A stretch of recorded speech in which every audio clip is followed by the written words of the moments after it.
Kyle Allen back for Ball Talk, PokesReport.com. Another trip to high school America out in 6A country, Broken Arrow High School up here in Broken Arrow High School in Broken Arrow, Oklahoma. I've got Levy Adcock with me today, part of the coaching staff here at Broken Arrow, and a big part of Oklahoma State's success right around the turn of 2010, 2011 on the offensive line.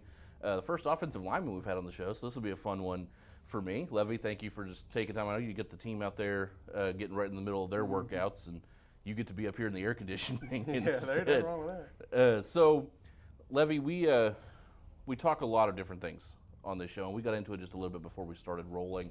But where we always start, and we'll turn around, we'll get into your time here at BA, some of the other Tulsa stops that you've made as you've transitioned into the coaching phase of your life. Mm-hmm. But we'll go back even before Oklahoma State, going into your high school football career, your prep ball career, because I want to hear about your recruiting journey and ultimately what led you to deciding that Stillwater was going to be the place for you.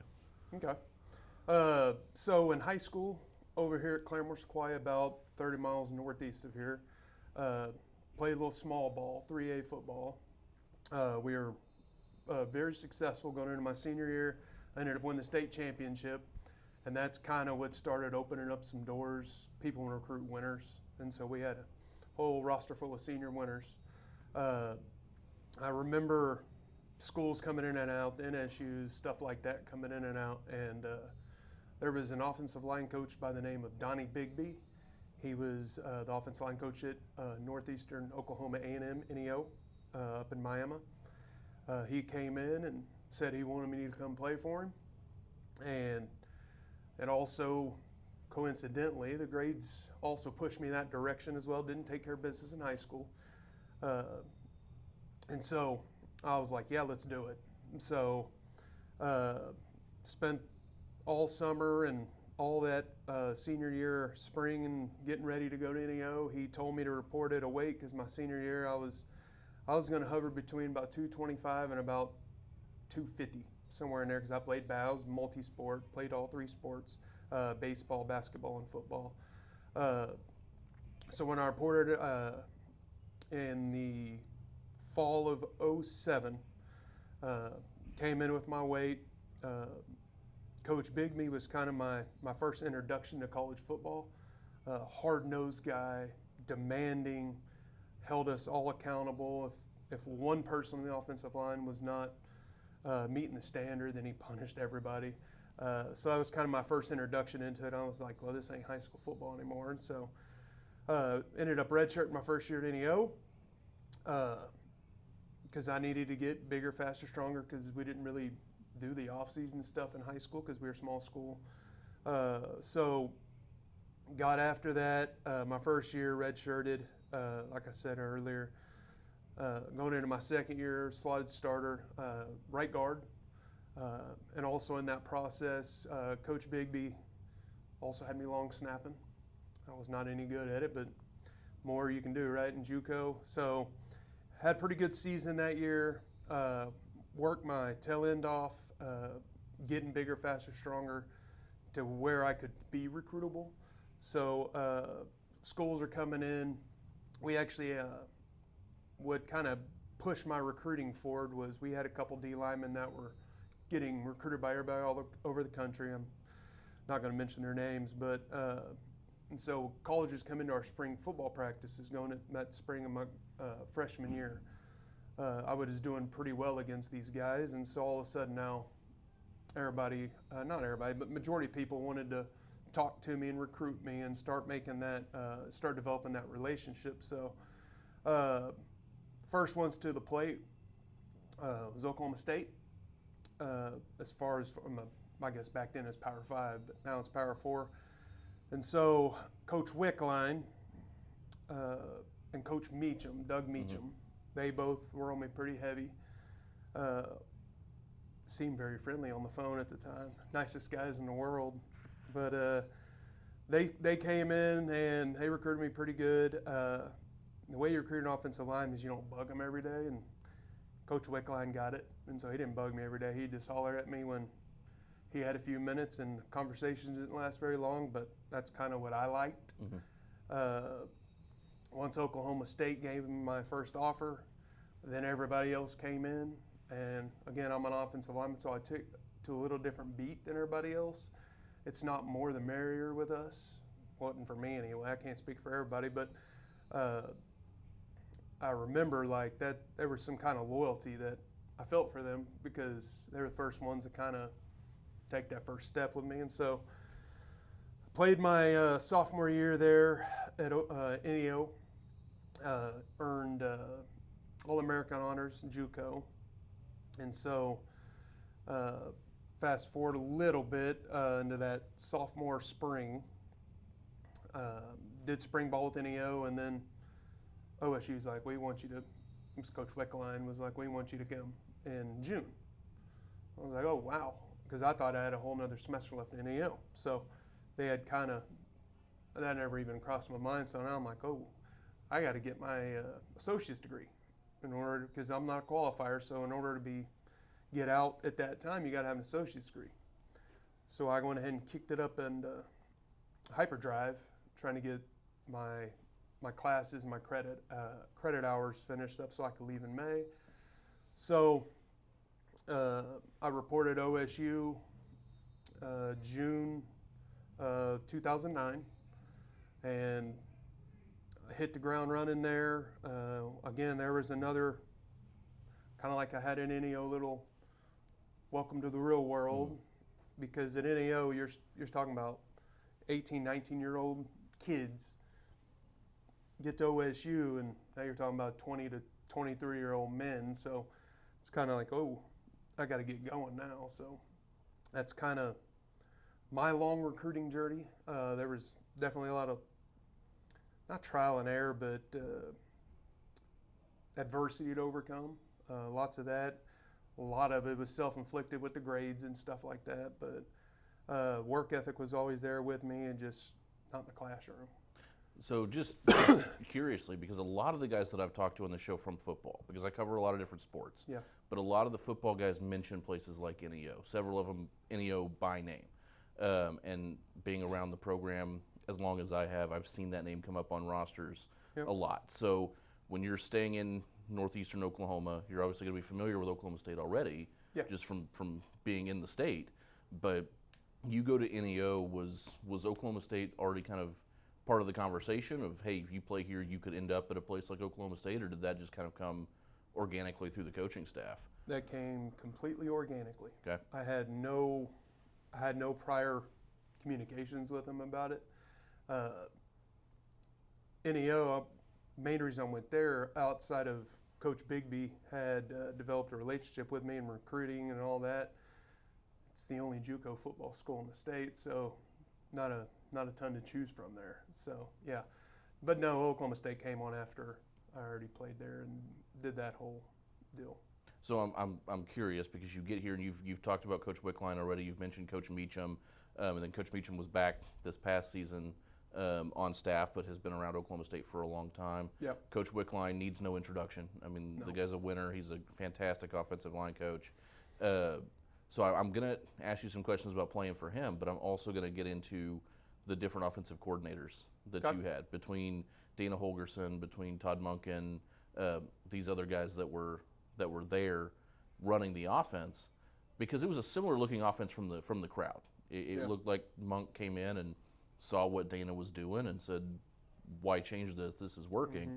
But there's going to be differences in just their personalities and how they want to do things. So I just kind of want the inside perspective from being in those offenses of how the coaches differed, how the systems differed under the different guys that you played for. Yeah. So talking about Coach Wickline first, I'll touch on him. He was in a lot of ways like Coach Bigby. He was demanding. He was a very military structured type of guy.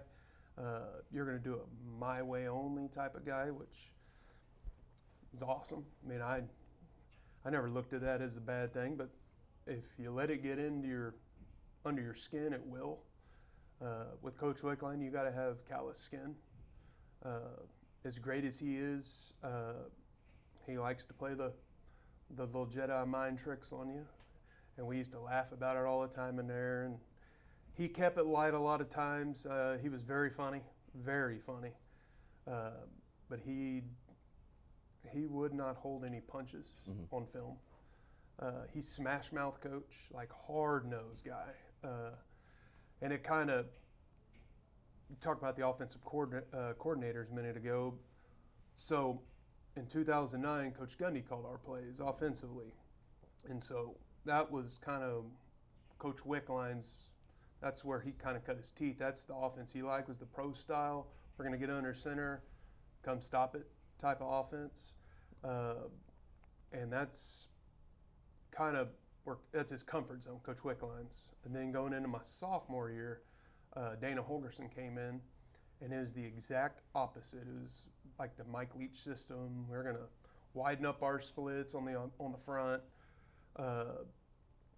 We're going to basically man block just about everything.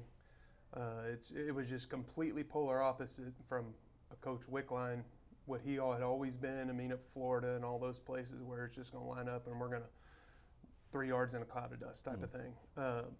When Dana came in, probably the most analytical offensive coordinator I've ever been around. We would come in after games on Sundays.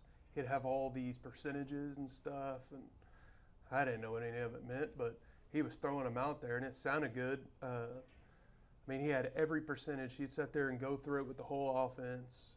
None of it really pertained to offensive line per se, but he'd go through it all, and I'd just sit back and go, how does he come up with all these numbers? Like, he just sits around and comes up with, but there was a method of madness with him. He would say, whatever X percentage, we got to have this at 65. If you get it at 65, we win the game, or blah, blah, blah. And yeah, turnovers were important to him as well, but he had all these different percentages that he'd throw at us. And then that was my junior season. Going into my senior season, 2011, Coach Monken, Todd Monken came in, and he was, from a personality standpoint, he was different than Coach Gundy and Dana. Dana was real serious. I mean, he is going to get in your rear end every day. Walk through, team, doesn't matter. He's going to be up here, and he has a way he wants it done. A second late, you're going to hear about it. Second early, you're going to hear about it. So he had his way of doing things, and he had a reason for it. I mean, he did all the numbers. Coach Monk can come in, a little more personable kind of guy, easy to get along with, but he could go dark as well, just not as often. He was a high energy coach. Like, he kind of brought a lot of life to it, especially at halftimes in games. And I remember Coach Monken when we traveled down to Texas A&M, when we were down at half. I can't remember the exact numbers, but we were down. We ended up coming back the second half and winning a game. I remember Coach Monken came in there with this like different kind of energy. It wasn't you guys have been doing this, blah, blah, blah. It's, no, we're going to be doing this going forward. And there was just like this confidence in the way he said things. And I don't know, but I drank the Kool-Aid. I mean, just about all of us did with Coach Monken. And like I said, he's a really likable guy, really, really smart. All three of them are really, really smart coordinators. They could kind of put you defensively in a position. They would kind of dictate it. All three of them were very smart, very good at what they did, but it was all three different ways of doing it. I don't know which one I liked the most. I liked them all. They were all fun to be around, fun to play for. Coach Wickline was the reason I was at Oklahoma State, and I'm glad that I got to be coached by him. He was awesome to get coached by. A lot of respect for him, a lot of success everywhere he's been. So yeah, that's kind of my 2 cents on the whole coaches and Coach Wickline. And I could get into some other things. I ain't gonna do that though. So let's stay on that 2011 season a little bit, because that was a really fun time. So I'm 33 years old. I've been around for 33 years as an Oklahoma State fan. I grew up with it, have always known it. And 2011, the first year that I lived full-time in Stillwater, the first time that I really got to be in the building for every one of the games. Hell of a time to start. It was a really fun time for all of us. I still think that team would have won a national championship had they been given the opportunity to. You guys, and you were in it.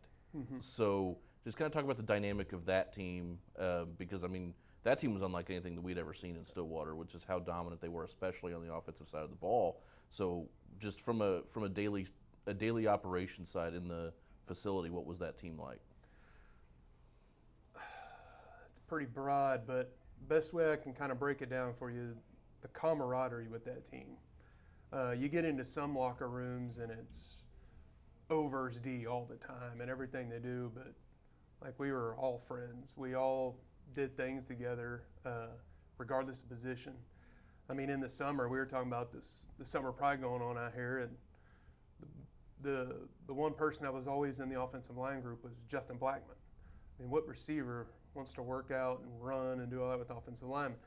And it isn't like he came off the speed in which he did things. No. He still went full tilt through everything. No matter what we were doing, he was going to kill us in every running we did, but he also encouraged us, pushed us, made us better as a group. But yeah, I'd say that in that locker room in 2011 is just a lot of camaraderie. We had each other's backs regardless. If defense was having a rough start, the offense had to back, vice versa. I remember the game that I hate talking about more than any game in the world's Iowa State game that year. We missed that field goal, and everybody kind of just gathered around Quinn. It wasn't like we're going to attack him and make him feel worse about something he didn't even want to miss anyway. Like anybody in the world wanted to make that, it'd been him. But I remember we gathered around him, we picked him up, then we come back a week later and put our best game of the season on. It's just kind of spoke to us as a team, the way we were able to overcome that adversity we had at Iowa State, and we pushed forward and ended up finishing out the year with 2 more wins after that loss. But now we were resilient. We played incredibly hard. I mean, there wasn't a position you look out there and see guys not playing hard or for each other. We put everything we had on the field every day in practice, every game, and we had each other's back. We were resilient. We were going to go out there and fight, play as hard as we could. We were going out there to win games. That's just that locker room. That's just the way we were. That's the way we thought. That's the way we trained in the summer and the spring and the fall or winter. It's the way we did everything. We had competition days, man. We were at each other's throats, trying to win everything we did. Didn't matter what it was. Sprints, pulling sleds, tug of wars, stuff like that. We were out there between those white lines. We were out there to battle. We went to war every day, but we loved each other. We were there for each other. We had each other's backs. Yeah, just a resilient group of guys. So let's get into now your past your time at Oklahoma State, and you're here in Broken Arrow gear because you found a spot here. At what point did you think coaching was going to be something in your future that you were going to get into? And you know, this is not your first place that you've coached at, but just kind of a little overview of that part of your life and deciding coaching is what I want to do. So this whole journey started off because I just love football. I love football. So when I decided to become a coach, I don't know. I just knew I was always going to be involved in football. And I know once I got to Oklahoma State, I knew that's what I wanted to do because I had been coached by nothing but great men.